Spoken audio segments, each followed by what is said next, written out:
Shooting ತರಬೇತಿಯಲ್ಲಿ 17ರ shooter ಬಾಲಕಿಗೆ ಲೈಂಗಿಕ ಕಿರುಕುಳ ನೀಡಿದ ಆರೋಪದ ಮೇಲೆ ಕೋಚ್ ಅಂಕುಶ್ ಭಾರದ್ವಾಜ್ರನ್ನು ಸಂಸ್ಥೆಯಿಂದ ಅಮಾನತು ಮಾಡಿದ್ದಾರೆ.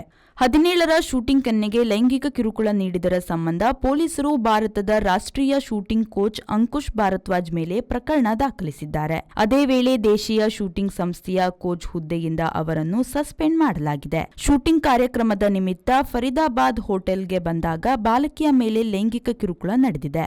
ಹೋಟೆಲು ಮತ್ತು ಆಚೀಚೆಯ ಸಿಸಿಟಿವಿ ನೋಟಗಳನ್ನು ಒಗ್ಗೂಡಿಸಿಕೊಂಡಿರುವ ಪೊಲೀಸರು ವಿವರವಾದ ಎಫ್ಐಆರ್ ಮೊದಲ ಮಾಹಿತಿ ವರದಿ ಬರೆದು ಪ್ರಕರಣ ದಾಖಲಿಸಿ ತನಿಖೆ ಆರಂಭಿಸಿದ್ದಾರೆ. ಹೊಸದಿಲ್ಲಿಯ ಡಾಕ್ಟರ್ ಕರ್ಣಿ ಶೂಟಿಂಗ್ ರೇಂಜ್ನಲ್ಲಿ ಸ್ಪರ್ಧಾತ್ಮಕ ಶೂಟಿಂಗ್ಗೆ ಆರಂಭದಲ್ಲಿ ಈ ಲೈಂಗಿಕ ಕಿರುಕುಳ ನಡೆದಿದೆ. ದಿಲ್ಲಿಯ ಹೊರವಲಯದ ಫರೀದಾಬಾದ್ ಹೋಟೆಲ್ನಲ್ಲಿ ಭಾರದ್ವಾಜ್ ಮನಸ್ಸಿಗೆ ಅಂಕುಶ ಹಾಕಿಕೊಳ್ಳದೆ ಹೆಣ್ಣು ಮಕ್ಕಳ ಬಗೆಗೆ ಕೀಳಾಗಿ ನಡೆದುಕೊಂಡಿದ್ದಾರೆ.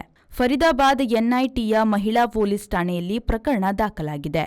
ಎನ್ಆರ್ಎಐ ಭಾರತ ರಾಷ್ಟ್ರೀಯ ರೈಫಲ್ಸ್ ಅಸೋಸಿಯೇಷನ್ 13 ರಾಷ್ಟ್ರೀಯ ಕೋಚ್ಗಳನ್ನು ನೇಮಿಸಿದ್ದು ಭಾರದ್ವಾಜ್ ಅವರಲ್ಲಿ ಒಬ್ಬರು. ಕೂಡಲೇ ಸದರಿ ಕೋಚ್ ಅನ್ನು ತನಿಖೆ ನಡೆಯುತ್ತಿರುವ ಕಾರಣ ಸಸ್ಪೆಂಡ್ ಮಾಡಿದ್ದೇನೆ ಎಂದು ಎನ್ಆರ್ಎಐ ಪ್ರಧಾನ ಕಾರ್ಯದರ್ಶಿ ಪವನ್ ಕುಮಾರ್ ಸಿಂಗ್ ಹೇಳಿದ್ದಾರೆ.